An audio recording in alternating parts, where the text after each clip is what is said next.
Bismillahirrahmanirrahim. Assalamualaikum warahmatullahi wabarakatuh.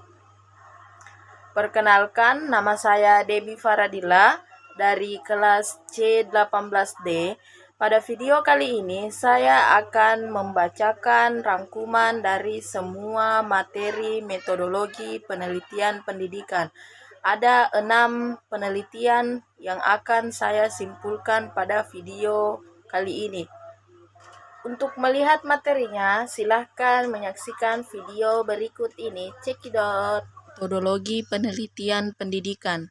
Yang pertama, penelitian deskriptif kuantitatif. Yang kedua, penelitian deskriptif kualitatif. Yang ketiga, penelitian tindakan kelas. Yang keempat, penelitian eksperimen. Yang kelima, penelitian korelasional. Dan yang terakhir adalah penelitian R&D. Penelitian deskriptif kuantitatif.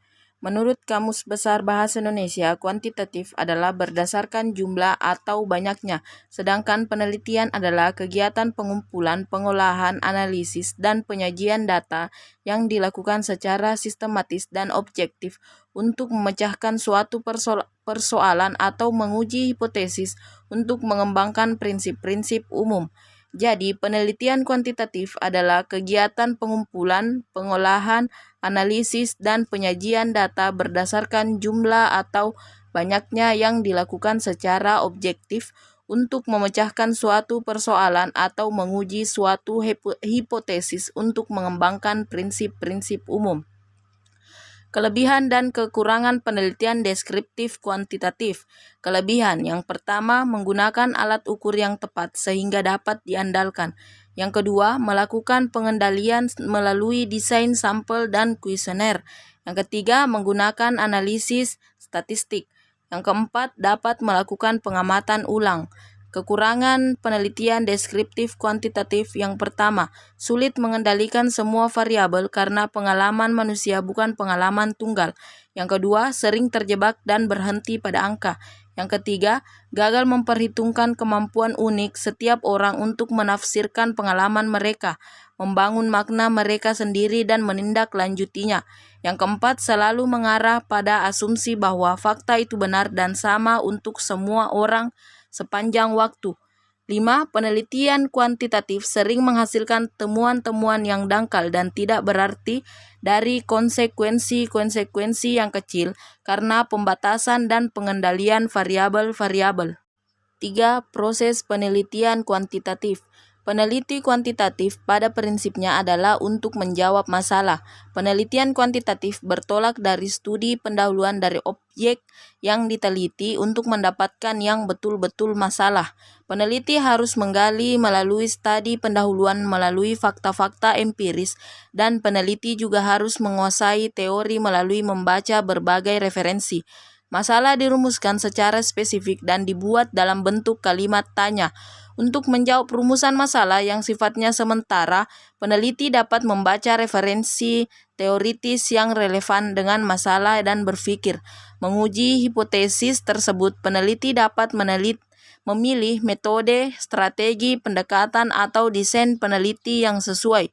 Metode penelitian kuantitatif yang dapat digunakan adalah metode survei, ex post facto, eksperimen, evaluasi, action research, policy research.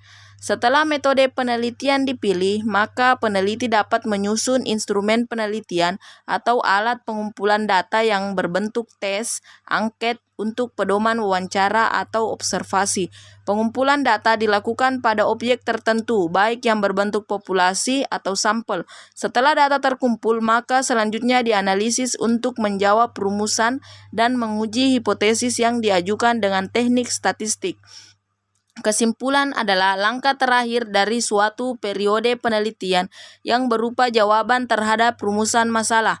Berdasarkan proses di atas, maka tampak jelas bahwa penelitian kuantitatif bersifat linier, penggunaan konsep dan teori yang relevan serta pengkajian terhadap hasil-hasil penelitian. Pengertian penelitian kualitatif. Pengertian penelitian kualitatif adalah jenis penelitian yang mengutamakan deskripsi atau penjelasan dalam membangun paradigma fakta sosial. Metode penelitian yang dapat dilakukan dalam kualitatif ini adalah jenis penelitian yang lebih melakukan penekanan pada fenomena sosial yang lebih mendalam. Oleh karena itulah, analisis yang dilakukan di dalam penelitian kualitatif selalu bersumber pada informasi lisan maupun tulisan dalam sebuah penelitian. Menurut Konjaraningrat tahun 1993, pengertian penelitian kualitatif adalah jenis penelitian yang menggunakan 3 format, yakni deskriptif, verifikasi, dan ground research. Karakteristik dalam penelitian kualitatif ini cenderung melakukan kajian yang cermat terhadap berbagai gejala sosial dalam masyarakat, baik secara individu ataupun dilakukan dalam kelompok sosial. Langkah-langkah pokok penelitian deskriptif kualitatif. Pertama, persiapan. 1. Menyusun rancangan penelitian. 2. Memilih lapangan. 3. Mengurus perizinan. 4. Menjaga dan menilai keadaan. 5. Memilih dan memanfaatkan informan. Yang keenam, menyiapkan instrumen penelitian. 7. Persoalan etika dalam penelitian. Yang kedua, lapangan. 1. Memahami dan memasuki lapangan. 2. Aktif dalam kegiatan atau pengumpulan data. Yang ketiga, pengolahan data. Yang pertama, reduksi data. Yang kedua, display data. Yang ketiga, analisis data. Yang keempat, mengambil kesimpulan dan verifikasi. Yang kelima, meningkatkan keabsahan hasil. Yang keenam, narasi hasil analisis. Dan yang ketujuh adalah kesimpulan. Penelitian tindakan kelas. Penelitian tindakan kelas ialah suatu penelitian yang dilakukan secara sistematis, reflektif terhadap berbagai tindakan yang dilakukan oleh guru yang sekaligus sebagai peneliti. Sejak disusunnya suatu perencanaan sampai penilaian terhadap tindakan nyata di kelas yang berupa kegiatan belajar mengajar untuk memperbaiki kondisi pembelajaran yang dilakukan. Karakteristik penelitian tindakan kelas. PTK terikat siklus-siklus sebagai prosedur baku penelitian. Yang kedua, PTK harus berlangsung dalam jangka waktu tertentu, misalnya 2-3 bulan secara kontinu untuk memperoleh data yang diperlukan. 3. Hasilnya tidak untuk digeneralisasi, meskipun mungkin diterapkan oleh orang lain dan di tempat lain yang konteksnya mirip. Yang keempat, guru sebagai peneliti sekaligus pelaku perubahan dan sasaran yang perlu diubah. Ini berarti guru berperan ganda, yakni sebagai orang yang meneliti sekaligus yang diteliti pula.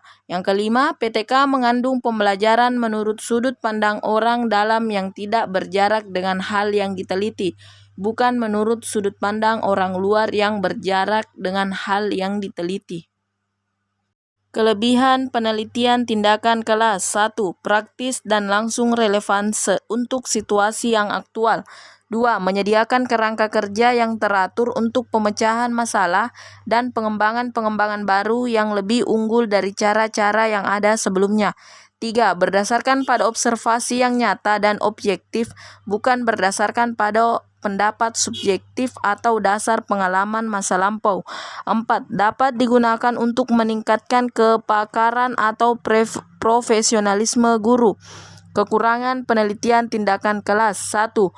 Kurang tertib ilmiah karena validitas internal dan eksternalnya lemah. 2. Tidak dimungkinkan melakukan generalisasi karena sampel sangat terbatas. 3. Peran guru yang one-man show, bertindak sebagai pengajar dan sekaligus peneliti, sering membuat dirinya menjadi sangat repot. Langkah-langkah pokok penelitian tindakan kelas. Yang pertama, tahap perencanaan terdiri dari identifikasi masalah, analisis penyebab masalah, dan merumuskannya serta ide untuk memecahkan masalah. Yang kedua, tahap pelaksanaan.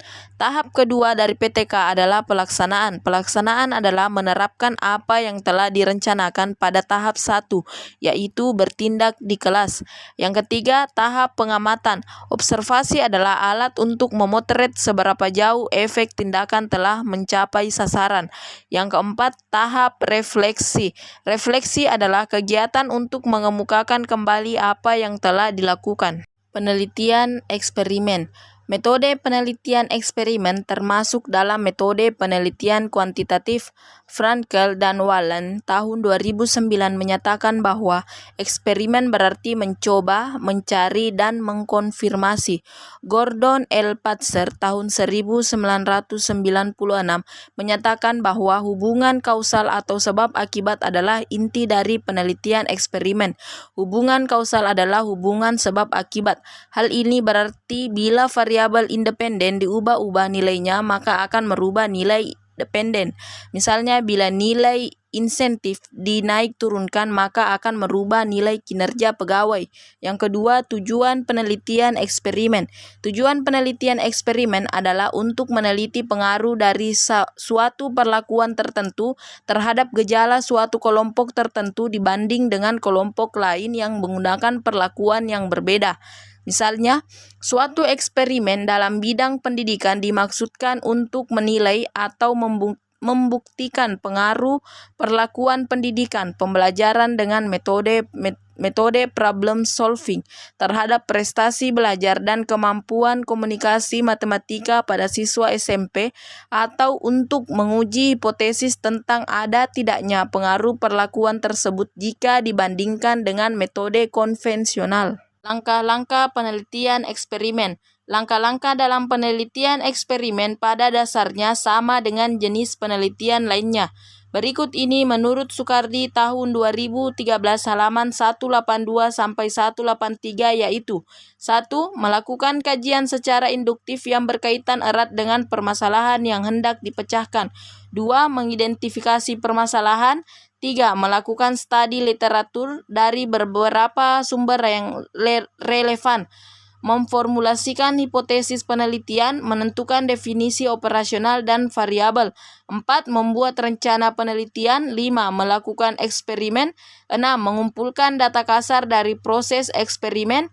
7. Mengorganisasi dan mendeskripsikan data sesuai dengan variabel yang telah ditentukan. 8. Melakukan analisis data dengan teknik statistika yang relevan. 9. Membuat laporan penelitian eksperimen. Penelitian korelasional adalah sebuah penelitian yang dilakukan untuk mengetahui hubungan dan tingkat hubungan di antara dua variabel atau lebih. Yang kedua, tujuan penelitian korelasional. Misalkan saja seperti hubungan antara kecerdasan dengan kreativitas, tinggi badan dengan umur, semangat dengan pencapaian, nilai bahasa Inggris dengan nilai statistika, dan sebagainya. Tujuan dari penyelidikan korelasional adalah untuk mengungkapkan atau menetapkan suatu hubungan atau menggunakan hubungan-hubungan dalam membuat prediksi atau perakiraan. Pada penelitian korelasional, para peneliti umumnya hanya mendasarkan pada penampilan variabel secara natural, tanpa memanipulasi atau mengatur kondisi variabel tersebut. Oleh karena itu, penelitian sebaiknya mengetahui cukup banyak alasan yang kuat untuk mempertahankan hasil hubungan yang ditemukan dalam suatu penelitian. Dalam bidang pendidikan, studi korelasi umumnya digunakan guna melakukan penelitian terhadap sejumlah variabel yang diperkirakan memiliki peranan yang signifikan dalam mencapai proses pembelajaran. Sebagai contoh, misalnya mengenai pencapaian hasil belajar dengan motivasi internal, intensitas kehadiran mengikuti kuliah, belajar strategi, dan lain sebagainya. Analisis penelitian korelasional. Pada dasarnya, analisis dalam penelitian korelasional dilakukan dengan cara mengkorelasikan hasil pengukuran suatu variabel dengan hasil pengukuran variabel lain. Dalam penelitian relasional, teknik korelasi bivariat sesuai dengan jenis datanya digunakan untuk menghitung tingkat hubungan antara variabel yang satu dengan yang lain. Sedang dalam penelitian prediktif, teknik yang digunakan adalah analisis regresi untuk mengetahui tingkat kemampuan prediktif variabel prediktor terhadap variabel kriteria. Dapat pula digunakan analisis korelasi biasa bila hanya melibatkan dua variabel. Bila melibatkan lebih dari dua variabel, misalnya untuk menentukan apakah dua variabel prediktor atau lebih, dapat digunakan untuk memprediksi variabel kriteria lebih baik daripada bila digunakan secara sendiri-sendiri. Teknik analisis regresi ganda, multiple regression atau analisis kanonik dapat digunakan. Hasil analisis tersebut biasanya dilaporkan dalam bentuk nilai koefisien korelasi atau koefisien regresi serta tingkat signifikannya. Di samping proporsi variansi yang disumbangkan oleh variabel bebas terhadap variabel terikat. Penelitian R&D. Menurut Sugiono tahun 2009, metode penelitian yang digunakan untuk menghasilkan produk tertentu dan menguji keefektifan produk tersebut. Menurut Sujadi tahun 2003, proses atau langkah untuk mengembangkan suatu produk baru untuk menyempurnakan produk yang sudah ada yang bisa dipertanggungjawabkan. Menurut Sunarto tahun 2008, penelitian yang memiliki tujuan menghasilkan dan mengembangkan prototipe, desain, materi pembelajaran, media, strategi pembelajaran, alat evaluasi pendidikan, dan sebagainya. Yang kedua, tujuan. Tujuan penelitian mengembangkan khusus dalam bidang pendidikan dibedakan berdasarkan aspek pengembangan, yakni bagian kurikulum, teknologi dan media, pelajaran dan instruksi, dan pendidikan guru dan didaktis. Kelebihan dan kekurangan penelitian R&D. Kelebihan yang pertama, pendekatan R&D mampu menghasilkan suatu produk atau model yang memiliki nilai validasi tinggi karena produk tersebut dihasilkan melalui serangkaian uji coba di lapangan dan divalidasi oleh ahli. B. Pendekatan R&D merupakan penghubung antara penelitian yang bersifat teoritis dengan penelitian yang bersifat praktis. C. Metode penelitian yang ada dalam R&D cukup komprehensif, mulai dari metode deskriptif, evaluatif, dan eksperimen. Yang kedua, kekurangan. 1. Pada prinsipnya memerlukan waktu yang relatif panjang, karena prosedur yang harus ditempuh relatif kompleks. B. Tidak bisa digeneralisasikan secara utuh, karena penelitian R&D ditujukan untuk pemecahan masalah here and now, dan dibuat pada sampel spesifik, bukan populasi. C. Penelitian R&D memerlukan sumber dana dan sumber daya yang cukup besar. Thank you. Terima kasih. Lebih dan kurangnya mohon dimaafkan. Wassalamualaikum warahmatullahi wabarakatuh.